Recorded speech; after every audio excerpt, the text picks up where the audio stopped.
घर वाले इनके रिश्ते से खुश नहीं थे, इसलिए इन्होंने सुसाइड किया। या फिर इन्होंने इनकी आईडी क्यों छुपाई? और इस लड़की की शक्ल देखकर लग रहा है कि मैंने इस लड़की को कहीं देखा है, लेकिन कहाँ देखा है कुछ याद नहीं आ रहा।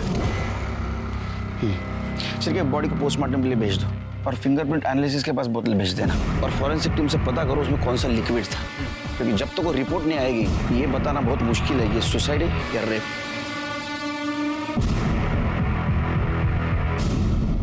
पुलिस को संदिग्ध हालत में मिले इस जोड़े की कहानी आखिर क्या थी? पीएसआई को ऐसा क्यों लग रहा था कि चेहरा देखा हुआ है? क्या वो वाकई इसे व्यक्तिगत तौर पर जानता था या फिर ये कोई मशहूर चेहरा था, कोई जानी मानी शक्ल थी? पुलिस पूरी ईमानदारी के साथ इस केस को हल करने में जुट गई, बिना इस आभास के कि इस केस का सच कितना खतरनाक साबित होने वाला था।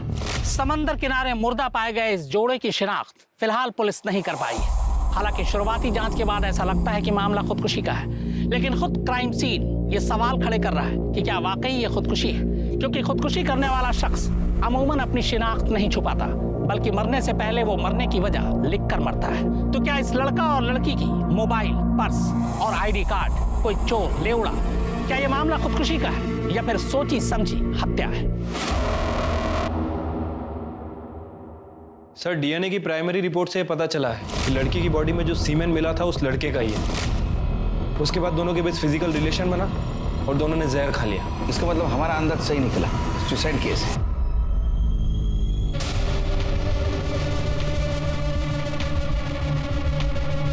हेलो, दे दिया सैंपल ब्लड का। अभी खुश चिरके? सर, याद आ गया उस लड़की को कहाँ देखा मैंने। सर, ये देखिए, इस लड़की को मैंने एड फिल्म में देखा था। मैंने अपनी बेटी को मजबूर बनने की नहीं बल्कि कामयाब बनने की सीख दी है। उसे पढ़ाया लिखाया ताकि वो जो चाहे वो बन सके। आज मेरी बेटी डॉक्टर बन चुकी है, इसलिए आप भी अपनी बच्चियों को पढ़ाइए लिखाइए, उनका भविष्य उज्जवल बनाइए। सर, कब से सोच रहा था इस लड़की को कहाँ देखा। अभी वो ब्लड सैंपल ले रहा था तब मुझे याद आया। सिर्फ आपकी मेमोरी बहुत शार्प है। लड़की तो वही है, अबे किन्नर कौन है पता करो और उसे बुलाओ इस लड़की की पहचान के लिए। ठीक है सर।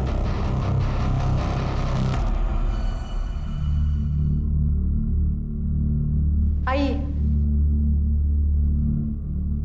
मैडम नमस्ते, मैं चंपा शिंदे। आप मेरे को इधर काहे को बुलाई? आप शिल्पा शिंदे को जानती हैं? हाँ, मेरी बच्ची है, वो 2 दिन से गायब है। मैं पुलिस स्टेशन में रिपोर्ट भी लिखाई। आइए, दिखाइए। शिल्पा, मेरी बच्ची! मैडम, कैसे हुआ ये सब? कौन मारा इसे? अभी कुछ कह नहीं सकते। शिल्पा के साथ जिस लड़के की बॉडी मिली है, इन दोनों ने जहर खा के आत्महत्या की है। मेरी बेटी जहर नहीं खा सकती, वो कभी भी आत्महत्या नहीं कर सकती। दूसरी बॉडी दिखाइए।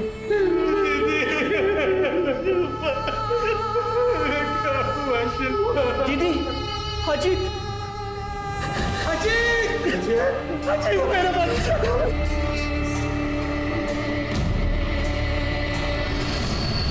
साहब, मेरी बेटी शिल्पा ने आत्महत्या नहीं की है, उसे मारा गया है, मर्डर हुआ है उसका। देखो, उसने जहर खाया था और बाकी सब रिपोर्ट खाया नहीं साहब, उसे खिलाया गया है। मेरी बेटी बहुत हिम्मत वाली थी साहब, वो कभी भी अपनी जान नहीं ले सकती। शिल्पा की माँ धंधा करती थी, वो एड्स से मर गई। बेचारी शिल्पा तब 3 साल की थी, तब मैं उसको सहारा दी साहब, उसकी जिंदगी नरक होने से बचा ली। लेकिन एक बात बोलूं साहब, ये जो नॉर्मल लोगों की दुनिया है ना साहब, वो बहुत गंदी है। इस दुनिया से मैं शिल्पा को नहीं बचा पाई। वो जिधर भी जाती थी ना, स्कूल में, कॉलेज में, आस पड़ोस में, तो सब लोग उसको किन्नर की बेटी बोल के चिढ़ाते थे। मैं अभी स्कूल कभी नहीं जाऊंगी, कभी नहीं।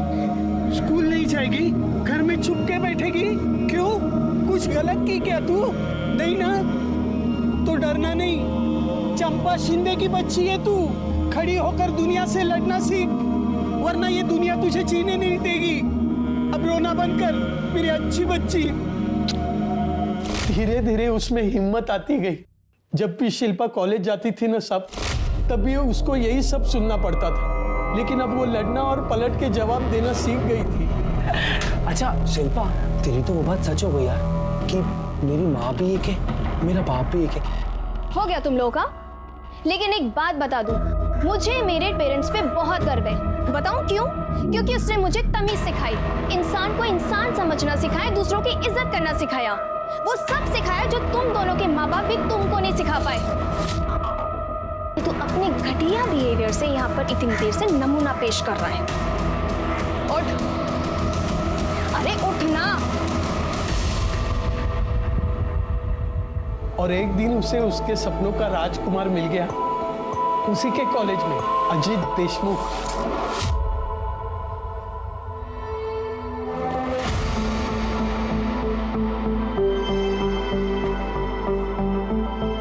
गाड़ी रोको, रुको।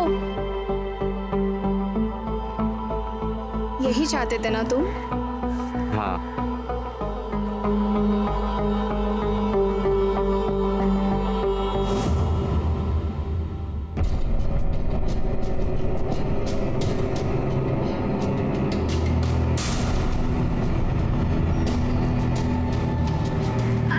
कौन था वो लड़का? अरे बेटा तू बोल तो सही, वो पसंद है ना तुझको?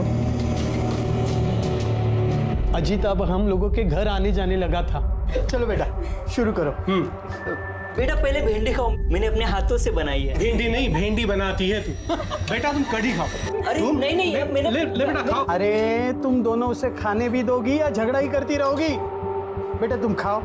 सभी बहुत प्यार करते थे उसे, फरिश्ता बोलते थे, क्योंकि किन्नर की बेटी का हाथ थामने की हिम्मत दिखाई थी उसने। इस रिश्ते से सभी खुश थे, सिवाय अजीत के परिवार को छोड़ के। मैं खुद उनको समझाने को गई थी। मैं शिल्पा को खूब पढ़ाई लिखाई, उसको अच्छे संस्कार दिए। देखना, एक नंबर की बहू बन के रहेगी वो इस घर की। पूरा देशमुख परिवार उस पर नाच करेगा। तुम बिल्कुल सही कह रही हो चंपा। तुम्हारी बेटी हमारे घर की बहू बनेगी तो हम भी तो रातों रात फ्रंट पेज की न्यूज में आ जाएंगे, रातों रात फेमस हो जाएंगे, लोग हम पे चुटकुले कसेंगे।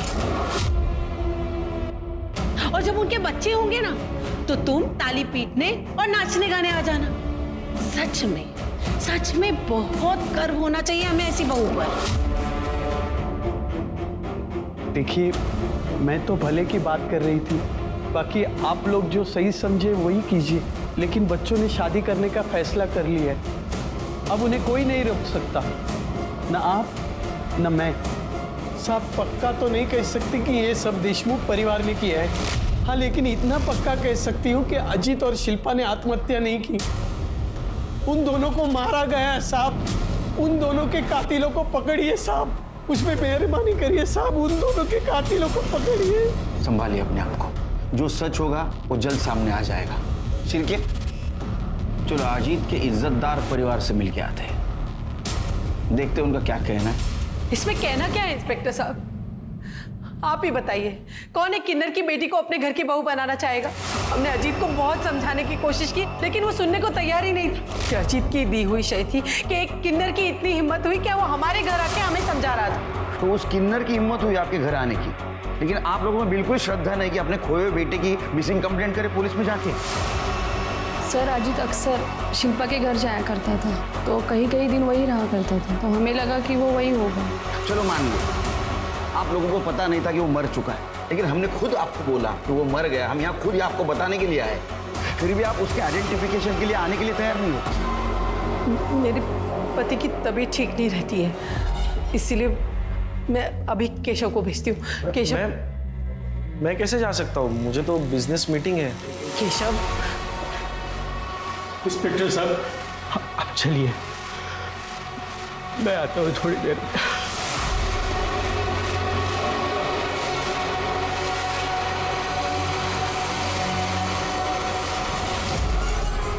सिर के काम करो, इन सब के मोबाइल नंबर ले लो और पता करो मर्डर के दिन क्राइम सीन पे कोई था क्या। ठीक है सर।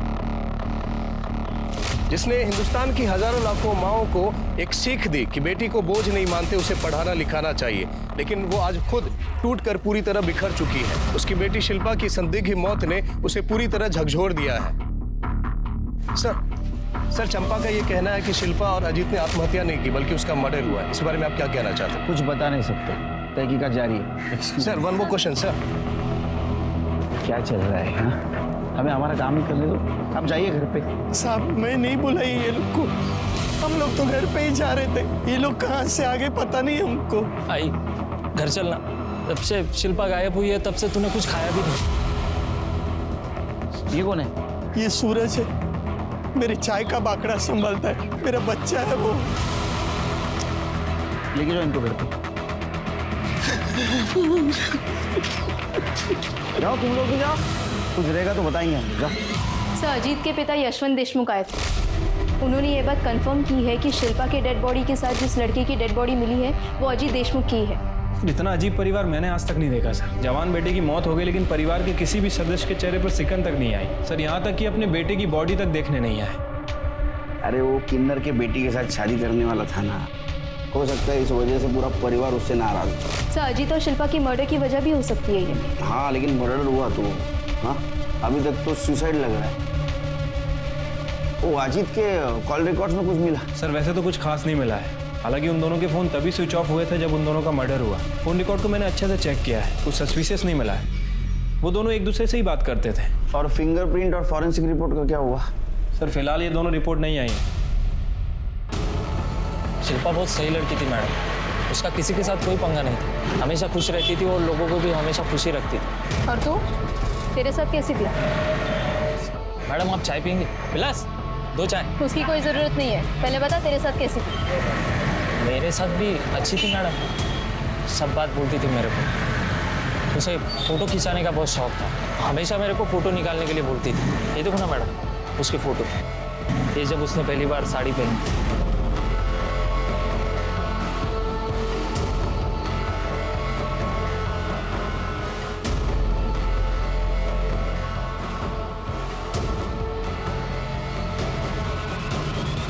साहब। हाँ बोलो। साहब ये देशमुख फैमिली बहुत ही अजीब है साहब। अजीब मतलब क्या साहब, दिन भर लड़ाई झगड़ा रहता है इनके घर में। ये तो खुद भी एक दूसरे से अच्छे से बात तक नहीं करते, और उनका बेटा है ना अजीत, क्या बताऊं साहब, मैंने सुना है कि वो 1 नंबर का दारूबाज है, नशेड़ी है, गंजेड़ी है। अभी कुछ दिन पहले अपनी माँ से खूब झगड़ा किया ना वो। किस बात पे झगड़ा हुआ था?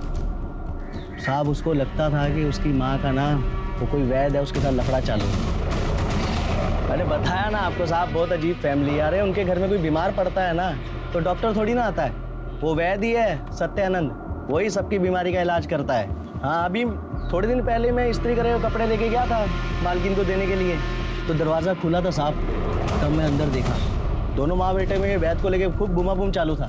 जब आपकी तबीयत खराब है ही नहीं तो फिर आप हर दूसरे दिन उस वैद्य के पास क्या करने जाती मेरी हैं? तबीयत इसलिए ठीक है क्योंकि मैं वैद्य जी के पास जाती रहती हूँ। जब वैद्य जी यहाँ पर बाबा का इलाज करने आते हैं तब आप अपनी प्रॉब्लम्स नहीं बता सकती। मैं वैद्य जी के यहाँ अपनी तबीयत के हिसाब से जाऊंगी या तुम्हारी सहूलियत के हिसाब से? आई बहाने देना बंद कर, मुझे ना सब पता है तेरे और उस वैद्य जी के बीच में ना क्या चल रहा है और क्या नहीं चल रहा है। अजी तुझे शर्म नहीं आती अपनी माँ पे इतना घटिया इल्जाम लगाते हुए? तो आपको शर्म आती है ऐसी घटिया हरकत करते हुए और उस वैद्य जी के साथ सोते हुए? बदतमीज, अपनी माँ से कोई ऐसे बात करता है? साहब सब जगह पूरी बात फैल गई थी कि मालकिन का चक्कर है वो वैद्य के साथ। पता नहीं उस किन्नर ने और उसकी बेटी ने क्या जादू कर दिया था मेरे बच्चे पर। मेरा बेटा बिल्कुल बदल गया था, पहले अच्छा था, हंसकर बातें करता था, लेकिन जब से उस शिल्पा के चक्कर में पड़ा तब से घर वालों को कुछ समझता ही नहीं था, बात बात पे झगड़ा करता था। हमें पता चला है कि आपके बेटे का कहना था कि आपका और वैद्य सत्यानंद आप दोनों का अफेयर चल रहा था। ये बिल्कुल झूठ बात है, पता नहीं ये बात उसके दिमाग में किसने डाल दी थी। मैंने उससे 1000 बार पूछने की कोशिश की लेकिन इस बात का कभी जवाब नहीं दिया उसने। और वो सत्यानंद, वो तो देव मानुस है, उनके बारे में तो ऐसा सोचना भी पाप। मैं आपको बता नहीं सकती कितनी तकलीफ होती थी अपने बेटे के मुंह से अपने बारे में ऐसी बातें सुनकर।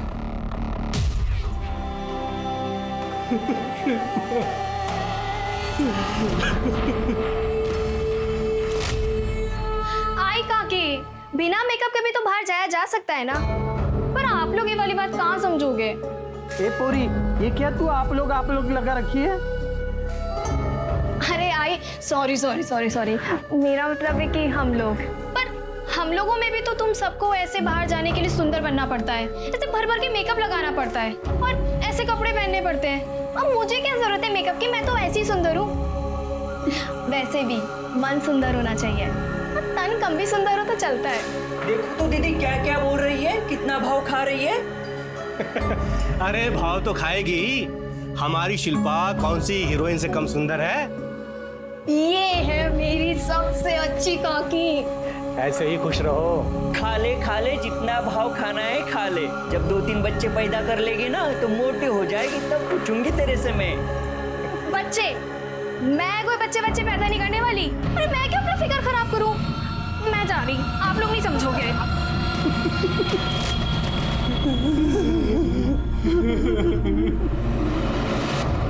दामिनी, अगर अजीत के घर वाले और उस धोबी की माने तो अजीत एक नंबर का अय्याश लड़का था। शराब पीता था, ड्रग्स लेता था, अपनी माँ के चरित्र पर ही शक करता था। जबकि चंपा और बाकी लोगों की माने तो अजीत एक नंबर का परफेक्ट लड़का था। समझ नहीं आ रहा आखिर इस अजीत की सच्चाई क्या है। सर ये भी तो हो सकता है कि इन लोगों में से कोई अजीत के बारे में झूठ बोल रहा हो। मैडम, ये पीएम रिपोर्ट। सर, इस डिटेल पोस्टमार्टम रिपोर्ट से ये बात कंफर्म हो रही है कि शिल्पा के साथ मर्डर से पहले रेप हुआ है।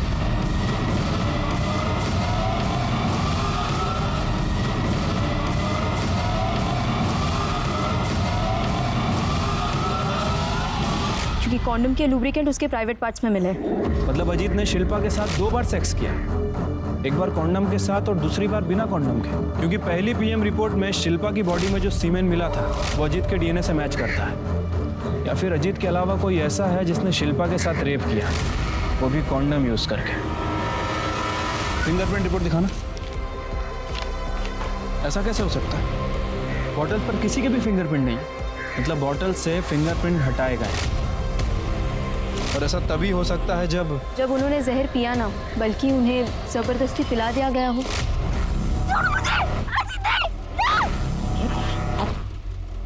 और बॉटल पे से फिंगरप्रिंट्स भी जानबूझ के हटा दिए गए हो।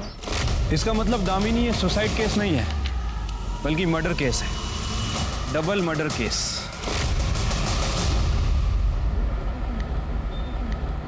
अरे आप लोग क्या समझेंगे कि एक माँ का कलेजा कैसे फटता है जब उसकी जवान बेटी को कोई मार डालता है। मुझे मालूम था मुझसे और मेरी बेटी से कई लोग जलते हैं। आज उन सब लोगों के कलेजे में ठंडक पड़ गई होगी। सर आप तो सिक लीव पे थे ना, रेस्ट चल रहा था आपका। क्या का rest? Double murder case, tension का काम। चलो बंद करो ये। अरे बंद करो।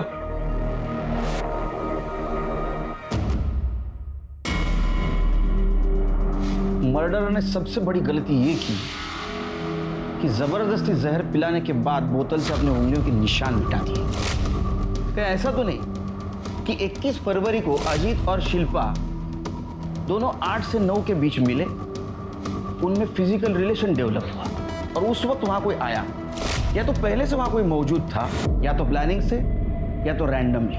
और अगर रैंडमली वहां कोई आया है तो उसके बाद जहर की बोतल कैसे आई? इसका मतलब जो आया वो प्लानिंग से आया। उसने पहले अजीत को जबरदस्ती जहर पिलाया,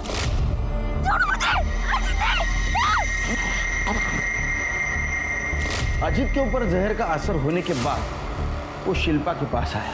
शिल्पा ने बचने की कोशिश की हो, लेकिन वो सामने वाला उससे ज्यादा ताकतवर हो सकता है, या तो एक नहीं, एक से ज्यादा हो सकते हैं। उसके बाद में उसने शिल्पा के साथ रेप जबरदस्ती जहर पिलाया, उसने बोतल से फिंगरप्रिंट मिटा दिए और वो बोतल दोनों के बीच में रख दी ताकि वो सुसाइड न करे। तो कौन था ये आदमी?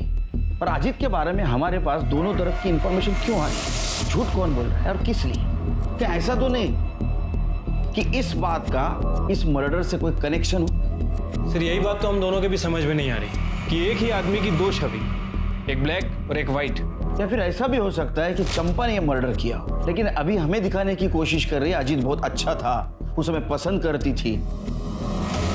या फिर अजीत वैसा ही था जैसा उसके घर वाले बताते हैं। सर अगर ऐसा है तो फिर शिल्पा के साथ रेप और मर्डर क्यों हुआ? और अगर वाकई ऐसा है तो इस मर्डर में देशमुख फैमिली भी इन्वॉल्व है। पर सर देशमुख फैमिली अपने ही बेटे का मर्डर क्यों करवाएगी?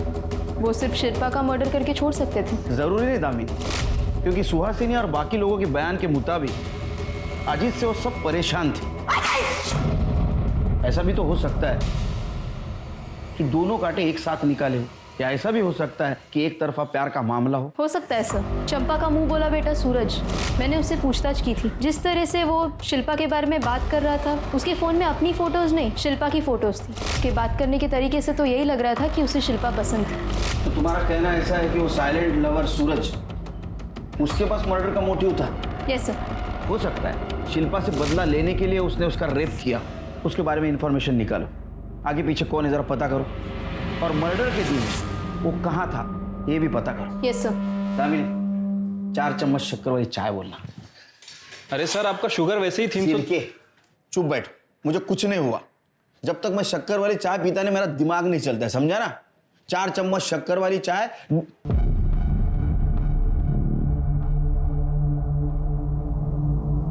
मैं शक्कर वाली चाय पीता हूं, बिना शक्कर वाली चाय चाहिए मुझे। क्या देख रहे हो? जाओ।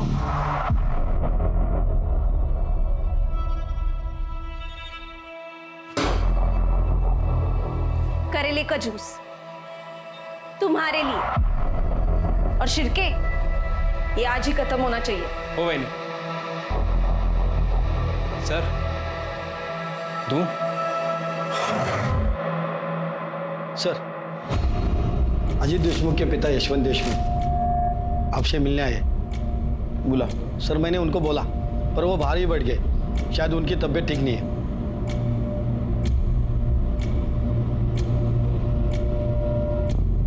कैसे हैं आप?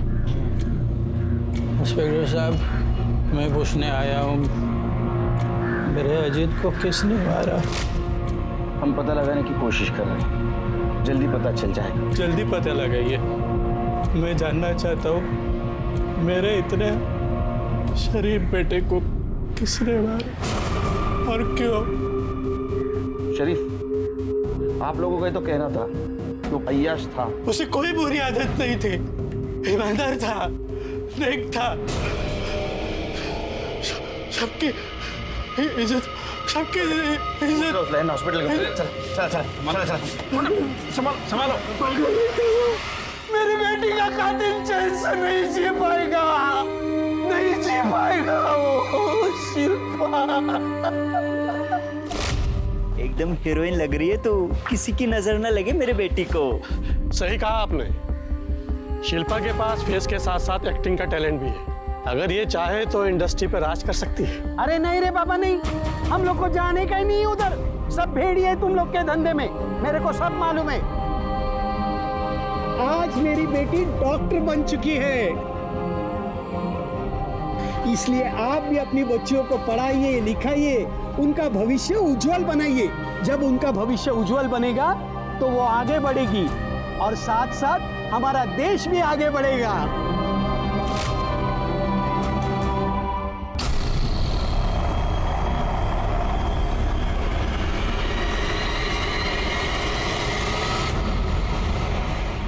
जिनकी मौत अब तक दुनिया से नाराजगी की वजह से की गई आत्महत्या लग रही थी, अब कत्ल में तब्दील हो चुकी थी। यह भी साफ हो गया था कि मर्डर से पहले शिल्पा के साथ बलात्कार किया गया था।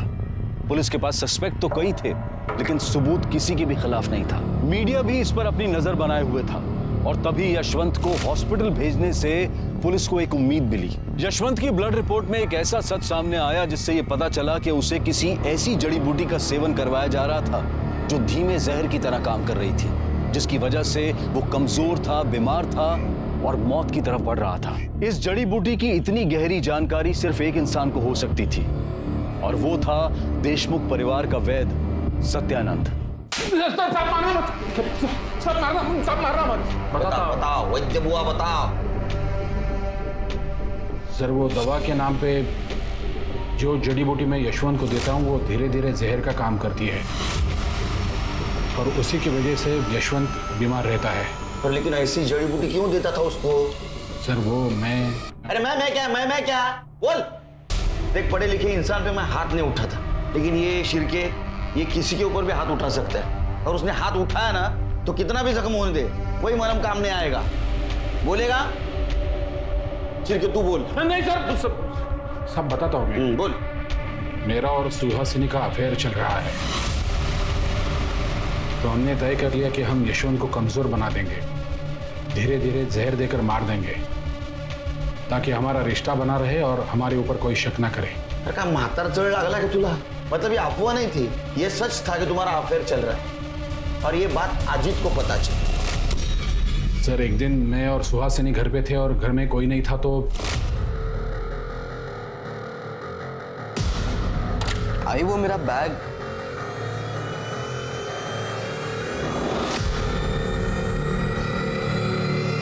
अजीत और सुहासिनी के बहुत झगड़े होते थे, लेकिन सुहासिनी हमेशा यही कहती थी कि मेरे और उसके बीच में कुछ नहीं है। झूठी बातें फैलाकर वो। अच्छा, तो अजीत को भैया साबित करके तुम्हारा फायदा नहीं हुआ, इसलिए यशवंत की तरह उसको भी तूने जहर दे दिया। सिर्फ माइल्ड नहीं, स्ट्रांग जहर दिया, जिसकी वजह से उसकी मौत हो गई। इतना ही नहीं तो तुम लोगों ने शिल्पा को भी जहर दे दिया, वो मर गई, वो बोतल वहीं छोड़ दी ताकि सब लोगों को लगे इन दोनों ने सुसाइड कर लिया। नहीं सर, मैंने ऐसा कुछ नहीं किया। फिर किसने मारा? सुहासिनी ने? नहीं सर, वो तो मुझे पता नहीं है। फिर क्या? यशवंत को जहर देने के जुर्म में इसको अंदर डालो और उस सुहासिनी को मिलो। देखो क्या नई कहानी सुनाती है। जी, कितना घटिया इल्जाम लगा रहे हैं आप मुझ पर। वो वैद झूठ बोल रहा है, मैं उसके साथ अफेयर क्यों करूंगी? उसकी हिम्मत कैसे हुई मुझ पर इतना घटिया इल्जाम लगाने की? झूठ वैद नहीं, झूठ सुहासिनी बोल रही है, क्योंकि उसको पता है अब अजीत उससे जवाब नहीं मांगेगा और वैद को भी झूठा साबित करेगी। इस मर्डर में वैद ने उसकी मदद नहीं की तो किसी ने तो की होगी और उसकी फीस भी उसे देनी पड़ी होगी। एक काम करो, उसका अकाउंट चेक करो और देखो 21 फरवरी से पहले उसके अकाउंट से कुछ पैसे निकाले गए क्या।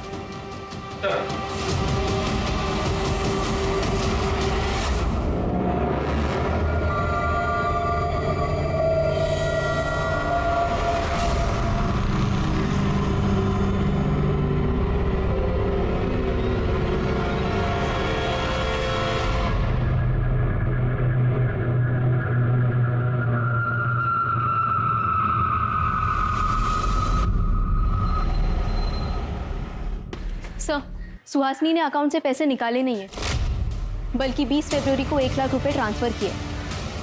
किसके अकाउंट में? सासू माँ ने पैसे ट्रांसफर किए थे 1 लाख रुपए, लेकिन मैंने उनको वापस कर दिए थे। अच्छा, हाँ, तो जमाई और सासू माँ ट्रांसफर खेल रहे थे ये। हाँ? उसने 1 लाख रुपए क्यों दिए तुझे? उन्होंने वो अजीत और शिल्पा को मारने के लिए सुपारी के लिए दिए थे, लेकिन साहब मैंने नहीं मारा उनको, मैंने पैसे वापस कर दिए।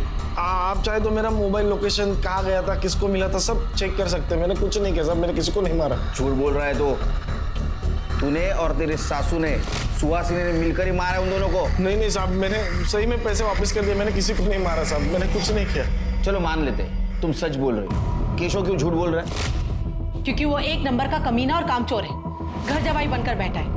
उसके खर्चे, कपड़ा, खाना पीना सबके पैसे मैं देती हूँ, इससे भी उसे शांति नहीं मिली। अब वो मुझे जेल भिजवाकर मेरी सारी जायदाद हड़पना चाहता है।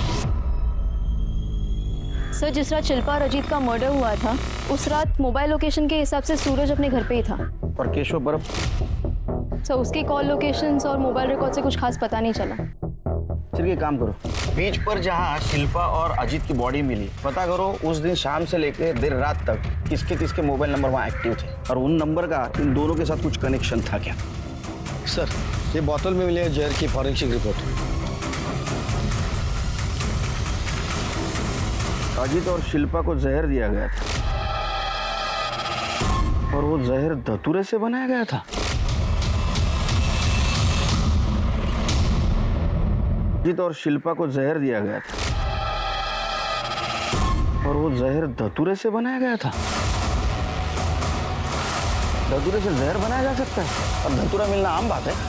सर, वैसे धतूरा मिलता जंगल में है, लेकिन महाशिवरात्रि के दिन पे ये हर शिव मंदिर के बाहर मिलेगा, क्योंकि शिवरात्रि पे चढ़ावे में धतूरा चढ़ाने की प्रथा है। 1 मिनट, महाशिवरात्रि 21 फरवरी को महाशिवरात्रि थी। एक काम करो शिरके, जितने भी शिव मंदिर है उसके बाहर, उसके आसपास जितने भी फूल की दुकानें, वहाँ सीसीटीवी फुटेज कलेक्ट करो और देखो किसने इतने भारी मात्रा में धतूरे खरीदे। और एक बात पता करो, मुंबई या मुंबई के आसपास धतूरे के जहर से किसी को मारा गया था, ऐसा केस आया है क्या? हो सकता है देशमुख परिवार का वैद और ये चंपा की बिरादरी वाले ये जरूर जानते होंगे कि धतूरे से जहर कैसा बनाया जा सकता है। दामी तुम एक काम करो, चंपा से जुड़े हुए सारे लोगों की पूछताछ करो। Yes sir. सूरज के बैकग्राउंड का कुछ पता चला? कुछ खास नहीं सर, बस इतना ही पता चला है कि सूरज के आगे पीछे कोई नहीं है। चंपा ही उसके लिए सब कुछ है। इनफैक्ट चंपा के साथ वो कई सालों से है। नजर रखो उस पर, हो सकता है ऐसा कुछ हो जो हमारे नजर में नहीं आया। ठीक है सर।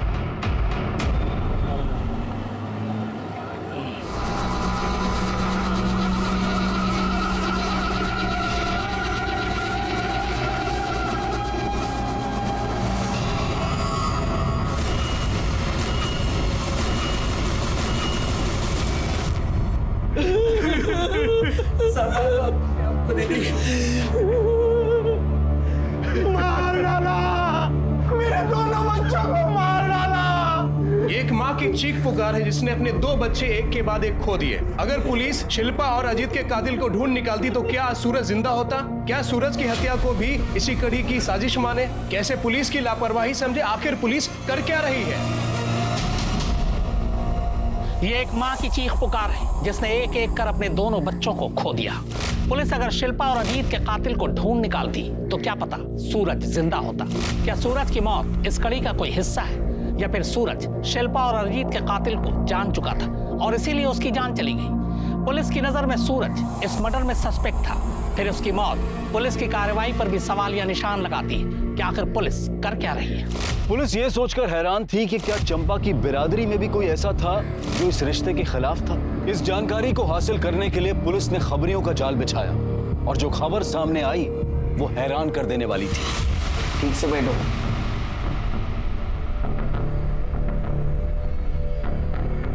तुम अजीत और शिल्पा के रिश्ते के खिलाफ थी, फिर भी तुमने उन्हें आशीर्वाद दिया था, ऐसा चंपा ने कहा।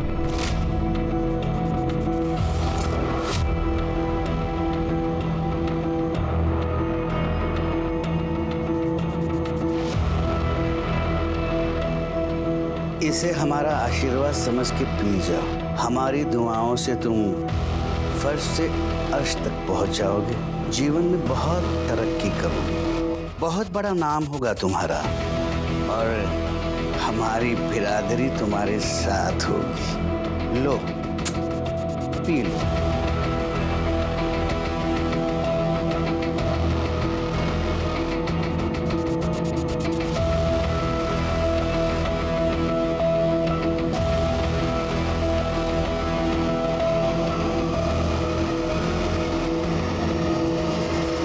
हाँ साहब, हमने इस रिश्ते की मंजूरी के लिए खाली एक ही शर्त रखी थी। कौन सी शर्त? शर्त यह है कि शिल्पा और अजीत उनका पहला लड़का हमें सौंपेंगे और फिर हम उस बच्चे को किन्नर बनाएंगे और हमारी बिरादरी में शामिल कर देंगे। ये कैसी शर्त है? हम ऐसी कोई शर्त पर नहीं मानने वाले आपकी। और आपने ऐसे सोच भी कैसे लिया कि हमारा बच्चा? चंपा समझा इसे, वरना हम तुझे बिरादरी से निकाल देंगे और बिरादरी से बाहर होना क्या होता है ये अच्छी तरह से जानती हो तुम।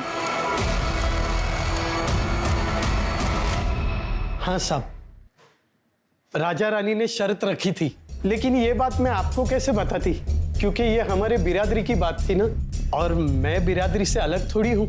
हमारी बिरादरी में राजा रानी सबसे बड़े होते, उनकी बात कोई नहीं टाल सकता। तो भला मैं कैसे इनकार कर सकती थी? तो बिरादरी से बाहर होने के डर से तुमने अजीत और शिल्पा दोनों को रास्ते से हटा दिया, मार दिया उन्हें ना? वाह साहब वाह, मैं किन्नर हूं ये बात आप नहीं भूले, लेकिन मैं एक मां भी हूं ये बात आप भूल गए। शिल्पा की हालत मैं समझ सकती थी क्योंकि उसकी तकलीफ मेरी तकलीफ थी। मैं सिर्फ उसकी सुरक्षा और भविष्य के लिए उसे मनाना चाहती थी, लेकिन ये हो न सका साहब। मेरे मनाने से पहले ही मेरी बच्ची मुझसे दूर चली गई साहब, मुझसे दूर चली गई। खाली चंपा दीदी ही नहीं, हम सब भी शिल्पा को समझाने की बहुत कोशिश कर रहे थे, क्योंकि वो हम सब की बेटी थी। पर चंपा के बार बार एक ही बात बोलने से एक दिन शिल्पा चंपा पे सॉलिड भड़क गई साहब। शिल्पा, मैंने तुम्हें पाल पोस के इतना बड़ा किया, क्या तुम मेरे लिए इतना भी नहीं कर सकती बेटा? इसी दिन के लिए पाला था मुझे, कि एक दिन अपनी किन्नरों की बिरादरी बढ़ाने के लिए मेरे बच्चे की बलि चढ़ाओगी। आई, तूने पाल पोस के बड़ा किया, लेकिन ये याद रख कि मेरे वजह से तुझे इतना नाम मिला। एक्ट फिल्म करती है ना, 36 जगह इंटरव्यू देती है जाके, तो उसी टीवी पे जाके बोलना कि अपनी बेटी का बच्चा छीनकर उसे किडनैप बनाना चाहती है। फिर देख क्या होता है तेरे नाम और तेरी शौहरत के साथ। सर, मैंने 21 फरवरी की सारी सीसीटीवी फुटेजेस चेक की है। सर ये देखिए, वर्तक नगर के शिव मंदिर के बाहर के सीसीटीवी फुटेज में क्या मिला। दामिनी, तुमने 2 दिन पहले एक पेपर कटिंग फाइल में लगाई थी, उसको लेके आओ। सही है।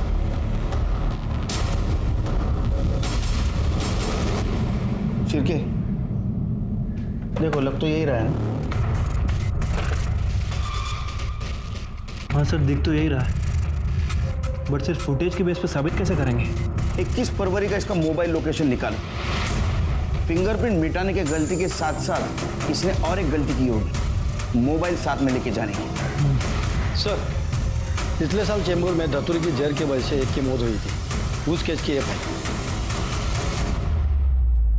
मरने वाले का नाम आशा था और वो किन्नर था, और उसके रूममेट को सस्पेक्ट बना के रखा था पुलिस वालों ने, लेकिन कुछ सबूत नहीं मिला तो उसको छोड़ दिया।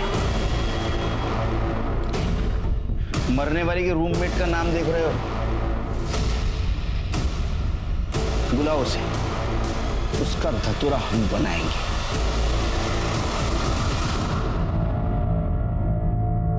अरे क्या साहब, आप खाली फुकट मेरे को तकलीफ दे रहे हैं। अरे मैंने कुछ नहीं की, माना कि आशा धतूरे का जहर खा के मर गई, वो मेरे साथ रहती थी ना, तो इसीलिए चेंबूर पुलिस मेरे को उठा के ले गई। पर साहब मैंने कुछ नहीं की थी, इसलिए वो लोग मेरे को छोड़ दिए। मतलब कल को कोई धतूरे का बीज खा के मरेगा तो आप लोग मेरे को उठाओगे, मेरे को फंसाओगे। बहुत लॉजिकल बात कर रही है ये ना, लेकिन हमारे पास एक नहीं बहुत सारे सबूत हैं, वो भी लॉजिक के साथ। नंबर 1, वर्तक नगर में जो शिव मंदिर है उसके बाहर का सीसीटीवी फुटेज। चिरकी दिखाओ जरा।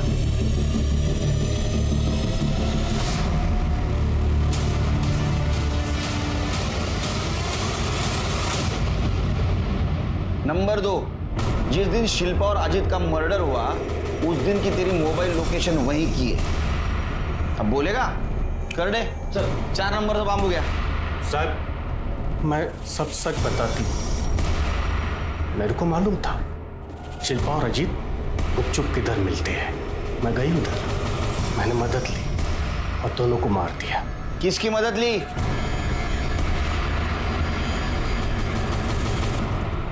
सर, दिन में धतूरे से जहर बनाने में मदद की और रात को पुष्पा दीदी के साथ समुंदर किनारे में गए। जब हम दोनों उधर गए तो दोनों लगे पड़े थे। शिल्पा चंपा को महान बनाई थी, इसीलिए शिल्पा को मैं अपने आंखों से मरते देखना चाहती थी। दीदी अब सब्र नहीं हो पा रहा। चुप, रुक जा 2 मिनट।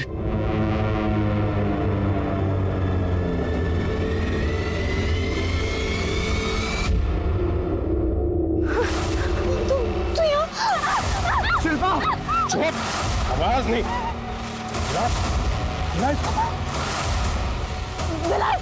क्या है बोतल में? क्या है इसमें? शिल्पा को जिंदा देखना चाहता है ना, तो चुपचाप पी ले, करना यही मैं इसकी गर्दन काटने की। दे दीजिए। तू पीता है या काटू गर्दन? चल पी।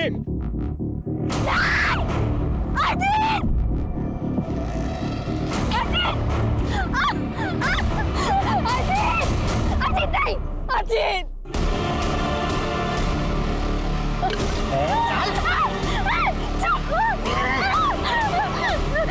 छोड़ दे मुझे।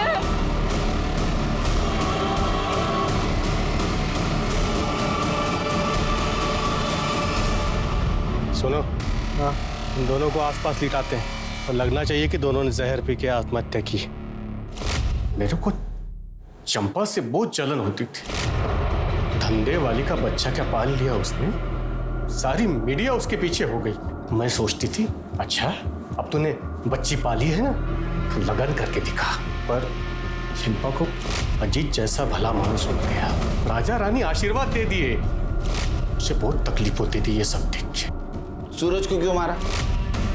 वो मैं टीवी पे प्रोग्राम देख रही थी चंपा का, कोस रही थी उसको। ऐसा इसमें क्या है, मैं यहाँ ऐसे चढ़ रही है, एक दिन तेरे को भी मैं शिल्पा की तरह मारूंगी।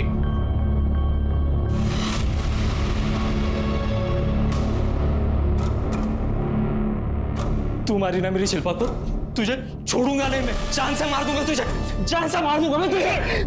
इसके पहले वो मुझे मारता, मैंने उसे मार दिया और फिर उसकी बॉडी को गोनी में भर के सुबह सुबह सोसाइटी के कचरे के पास फेंक दिया। शिरके, पुष्पा के ऊपर सूरज, अजीत और शिल्पा के मर्डर का चार्ज लगा। और विलास, इसके ऊपर मर्डर और शिल्पा का रेप, इसका चार्ज लगा।